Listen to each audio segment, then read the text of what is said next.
Didi Lim dan juga Encik Didi Lu Alif. Okey, saya berterima kasih kerana malam ni diberi peluang untuk berkongsi pengalaman. Tajuk yang diberi kepada saya pada malam ni, mengapa kita perlu perniagaan Shuang Ho. Okey, jadi kita ada 3 isi yang penting di sini yang perlu kita buka minda kita. Yang pertama sekali, apakah perbezaan hidup kita apabila kita dalam perniagaan Shuang Ho ni? Okey, tak kiralah 1 bulan ke masuk perniagaan atau selama 30 tahun, apakah perbezaan yang telah kita capai selama kita ada dalam perniagaan Shuang Ho? Pertama.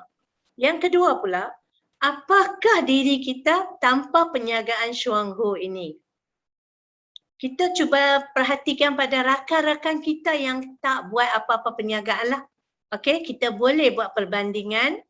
Dan seterusnya, yang nombor 3 adalah cara kita amalkan plan kopi 111 yang sangat mudah, sangat praktikal dan very simple. Kita boleh close case dalam masa 10 minit. Okey? Baik, yang pertama, kita perhatikan di pasaran ni, orang kaya. Kita lihat orang kaya, makin kaya sampai mereka terlalu banyak duit. Okey? Kalau kita lihat orang miskin, makin miskin, makin minta bantuan, mereka sangat susah hidup mereka.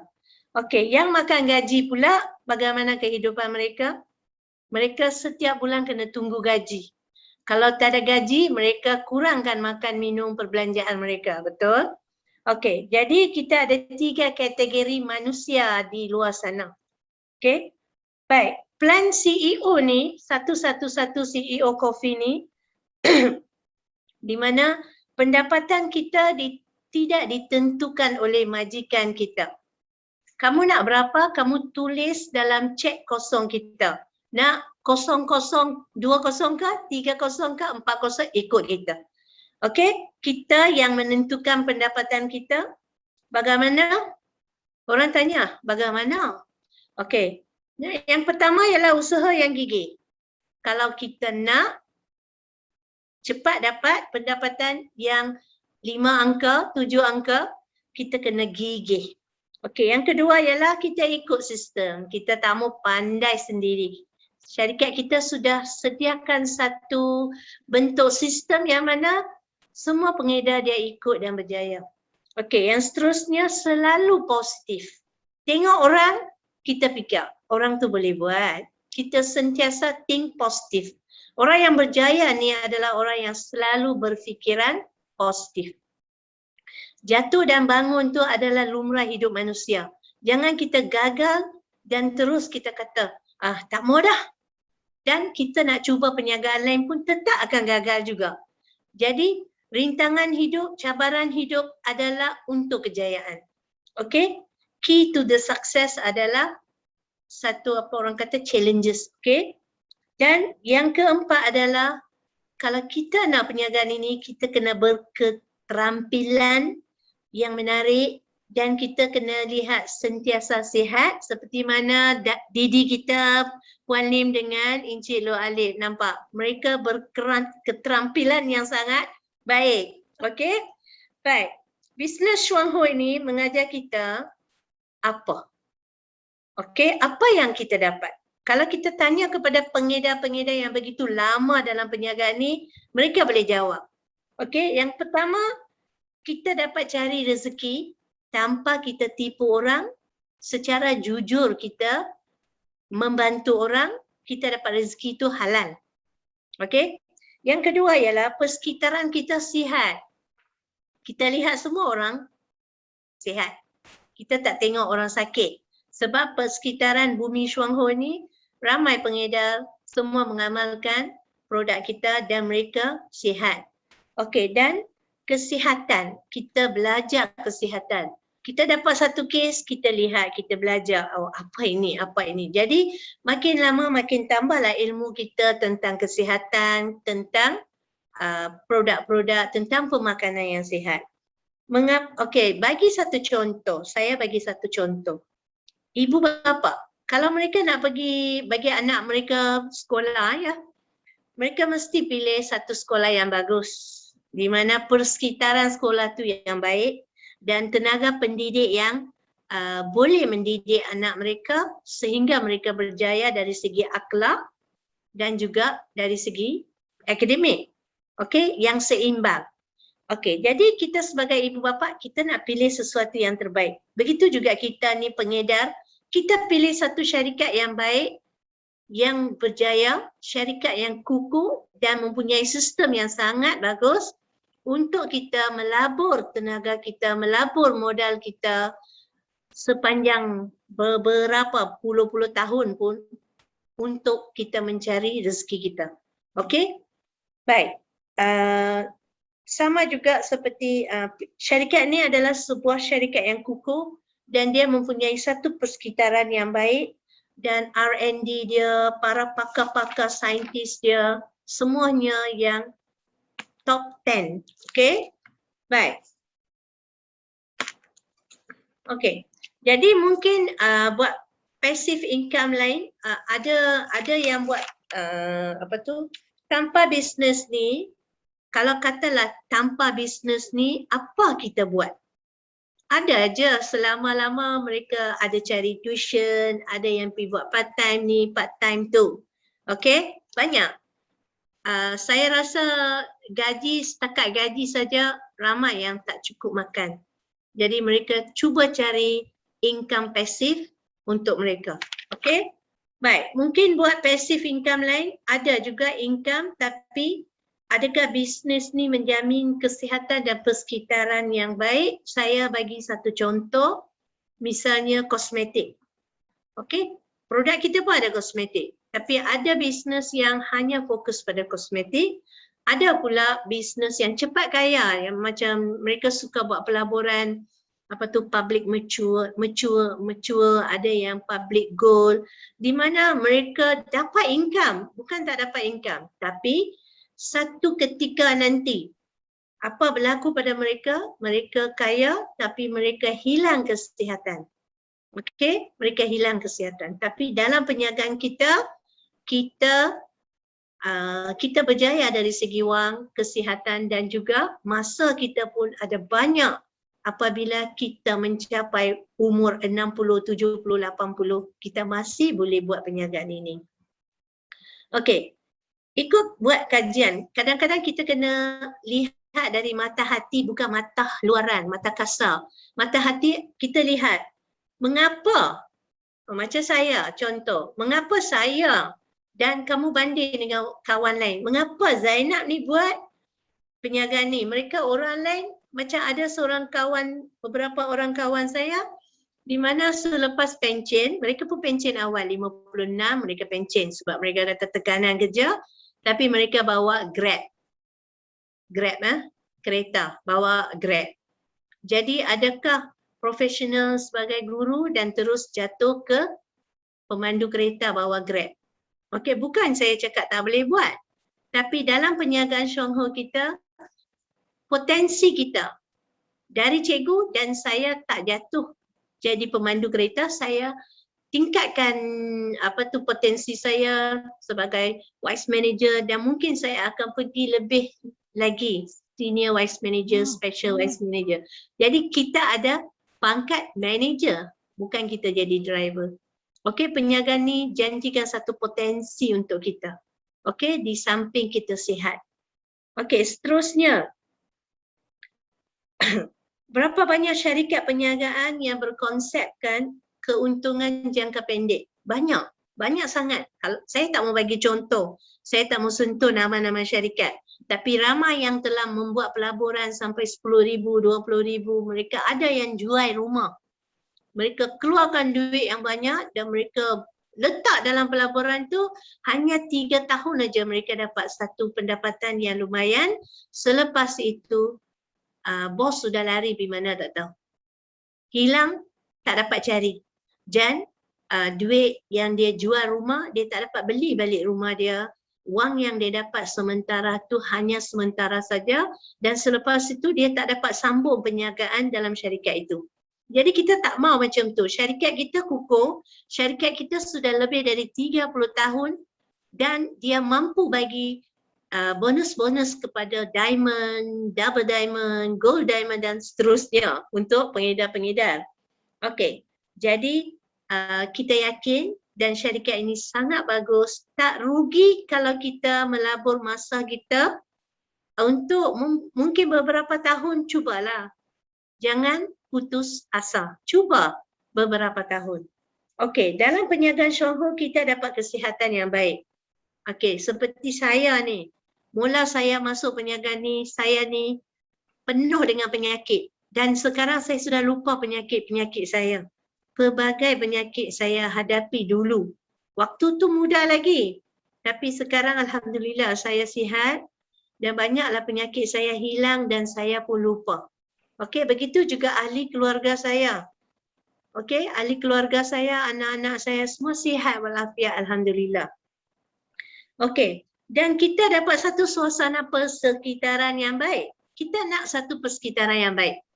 Dalam bumi Syongho kita ada satu suasana yang baik, kawan-kawan yang baik. Mereka tak kedekut ilmu. Cuba tanya siapa pun boleh bagi ilmu kat kita. Malah mereka share dalam Facebook, dalam internet supaya rakan-rakan lain bermanfaat dengan ilmu yang mereka dapat. Okey? Dan pendidikan yang kita dapat, mula-mula kita start dengan zero, kosong. Sekarang tengok kalau kita lama sangat dalam bumi Syongho ni, kita jadi seorang leader. Kita jadi leader dan kita penuh dengan ilmu pengetahuan. Ramai orang rujuk pada kita. Kalau kita apa-apa pun mereka rujuk pada kita dan kita bagi khidmat nasihat free of charge. Okey, kita bagi dengan ikhlas dan kita nak bantu ramai kawan-kawan. Okey, seterusnya pendapatan pasif setiap bulan syarikat Syongho bagi setiap bulan 10 hari bulan memang dia tak cakap pun bulan ni lambat, masalah kewangan, PKP terpaksa bagi lambat, tak ada. Every 10 awal bulan masuk kita punya bonus. Dan syarikat janjikan pelancongan 1 tahun dua kali. Kalau tak boleh pi last month, last week Asun ada tunjuk 10,000 syarikat tukar dengan wang. Wow. Kan begitu menunjukkan. Banyak orang dapat. Okey. Kemudian bonus tahunan. Syarikat janjikan bonus tahunan untuk diamond, gold diamond, double diamond, semua diamond dapat. Okey, jadi kita nak kena achieve diamond semua orang di sini. Okey. Dan learning process dalam syarikat ini, kita punya process of learning sampai ketua.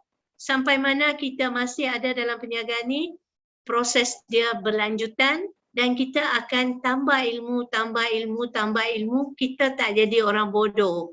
Orang bodoh yang tua-tua, pegang tongkat dan bodoh tak tahu apa. Tak ada. Kita akan jadi orang yang berpengetahuan. Okey? Baik, dalam perniagaan ni customer. Okey, satu perbezaan yang saya nak tekankan di sini adalah ada perniagaan di luar sana, kita jual, kita jalan. Kita cari customer lain. Betul? Okey, beberapa perniagaan yang kita jual satu kali aja. Lepas tu kita tak dapat jualan dah untuk produk tu. Orang tu akan guna bertahun-tahun. Okey? Jadi, kita punya company, produk kita guna pakai setiap bulan dan kita ada persahabatan yang sangat kukuh. Di mana customer kita adalah sahabat kita, customer kita lama-lama akan jadi ahli keluarga kita. Okey? Sebab apa? Kita sharing, kita caring, kita loving. 3 benda ini ada dalam syarikat ini di mana kita punya Profesor Ku, dia cerita kita kita jual, kita sponsor dan dia bagi satu lagi method recruitment. Di mana recruit ni adalah kita group kita punya semua daulan kita menjadi satu kumpulan keluarga yang besar. Keluarga di sini adalah kasih sayang. Okey, seperti mana contoh yang saya pernah pergi attend rally dekat Kuala Lumpur. dari Indonesia, ramai anak-anak mereka punya semua downline yang datang bagi sokongan kepada pemimpin mereka yang berjaya. Atas dasar apa? Adakah paksaan? Tak. Ini mereka sayang pada pemimpin mereka, leader mereka yang telah berjaya, dengan bawa bunga, bukit besar-besar. Okay, they spend money untuk nak tunjuk kasih sayang mereka. Sebab apa? Sebabnya ialah Chuang Ho, upline kita menjanjikan kejayaan downline. Selagi downline tak berjaya, tapi mereka nak berjaya, upline akan tolong kita sampai kita boleh achieve something. Okay? Baik. Jadi semua dalam tim Chuang Ho ni penuh kasih sayang. Mereka caring and loving. Okay? Baik. Dan satu lagi yang saya dapat dalam syarikat ni, perniagaan ini berbanding dengan perniagaan yang lain, kita banyak buat baik. Betul lah? Kita banyak buat baik dan kita banyak mengajar rakan-rakan mencari sumber kewangan. Okey, kita ajak kalau kawan tu buka minda dan dia willing to do, dia willing to cari duit, definitely kita akan ajak dia teach how to fish. Bukan kita feed fish. Kita tak mau feed fish sampai bila kita nak suap dia ikan. Kita ajak dia cara-cara nak tangkap ikan yang banyak. Okey, supaya mereka satu hari nanti akan berdikari. Mereka boleh buat sendiri perniagaan itu. Okey, apakah perbezaan yang kita dapat daripada perniagaan Chuang Ho dan juga perniagaan konvensional yang lain? Perbezaan dia, nombor satu ialah bisnes Chuang Ho ni just RM15 sahaja. Dan beli satu kotak kopi RM40, RM55, kita sudah jadi businessman. Mana ada perniagaan yang RM55 boleh jadi businessman, okey? Okey, dan perniagaan kita ni tidak ada risiko, senang dijalankan dan siapa pun boleh buat. Perempuan, wanita tua, 60 umur pun boleh buat. Yang muda 21 tahun pun boleh buat, tapi mereka excitement dia, mereka lain lah. Tapi berbanding dengan conventional business, kita perlu satu modal yang sangat besar. Cuba kita ambil contoh, kita buka supermarket ataupun pasar raya kecil lah, minimarket. Dia perlu sekurang-kurangnya 100,000 modal dan tak cukup, ada mereka terpaksa ambil pinjaman. Okey, dan adakah bisnes konvensional ni boleh janji untung yang berbayar? Risiko tinggi, pulangan pula belum tentu dapat atau tak dapat. Okey. Nombor dua ialah kita buat Chuang Ho ni part time sahaja. Kita teruskan pekerjaan kita. Kita tak paksa orang. Cuba kita commit kita punya diri. At least ambillah satu hari 1 jam sahaja. Ataupun 30 minit dulu. Lepas tu 1 jam. Kalau rasa tambah customer, ambillah 1 jam. Okey. Dan perniagaan ni tiada tekanan dan kalau tak tahu, kita ada upline kita, kita call, kita boleh tanya dekat upline kita dan stok kita mobile stockist. Maksudnya kita pergi bergerak mana, kita bawa barang. Di situ kita boleh close case, di situ kita boleh buka plan kopi 111, very easy. Tetapi conventional business, you sudah buka pasar raya, you sudah buka minimarket tak boleh angkat di mana-mana. Kalau kita pergi Johor Bahru, kita tak boleh bawa minimarket kita. Kita tak boleh bawa produk tu semua. Okey? Jadi kita pun nak promote kat orang pun tak boleh sebab barangan dia semua hampir sama dengan minimarket yang lain. Tapi kita punya adalah satu barangan yang unik dan kita tidak ada competition dalam pasaran. Okey?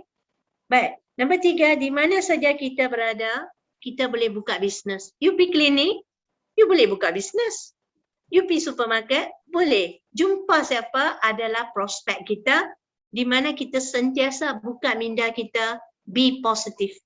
Anybody also can do the business, okay? Dan kita masuk passive income. Tapi supermarket punya barang, pergi klinik, bolehkah kita introduce kat dia? Mai, supermarket saya beli barang. Tak boleh. Susah kan? Sebab mereka sudah ada. Yang terdekat mereka pergi shopping, betul? Okey, passive income kita kita tak buat business pun jalan passive income seperti mana sharing diamond, gold diamond kita Hazlina semasa beliau pergi buat haji 40 hari ya. Dia tak buat business tu, dia pergi haji, dia fokus haji. Tapi bonus dia masuk. Bagaimana benda ni berlaku? Sebab di bawah kita semua customer, semua downline kita bergerak tanpa kita suruh. Okey? Jadi kalau supermarket kita tutup 40 hari barang-barang rosak dan dia jadi busuk. Okey? Okey. Perniagaan kita boleh diwarisi. Perniagaan konvensional tak boleh waris. Kalau katalah seorang well known-nya very famous mi rebus ke apa-apa, selepas dia meninggal, adakah anak dia nak buat perniagaan ini? Tentu dia tak mau buat sebab dia kerja baru dia dapat duit. Tetapi kita punya bisnes boleh diwarisi. Okey, syarikat ni bagi next generation pun boleh dapat hasil apa yang parents mereka buat. Okey, seterusnya bisnes ni adalah sebahagian daripada waktu lapang kita sahaja. Okey, kalau kita nak cari duit lebih, cuba kita tutup televisyen tu 1 jam. Dan kita fokus pada bisnes. 1 hour saja. Saya suruh 1 hour saja. Bukan saya suruh whole day. Okay, so once we sacrifice something, kita akan gain something. Okay, kalau kita nak lifestyle kita berubah, kita boleh dapat sesuatu yang kita nak cari itu. Dengan kita sacrifice kita punya leisure time. Okay, tapi perniagaan konvensional kena buat A to Z. You kena ada modal, you kena ada kedai, you kena ada pekerja, you kena ada macam-macam. Dan sangat stressful. Okay, baik. Saya nak share sikit lah untuk buka minda rakan-rakan yang attend meeting hari ini. Cuba kita fikir balik, apa akan jadi pada usia kita. Sekarang kita muda lagi, kita masih kerja lagi, kita ada jawatan yang tinggi. Apa akan jadi selepas kita pencen umur 60? Selepas tu kita hidup lagi 65, kita hidup lagi 75, kita hidup lagi 80.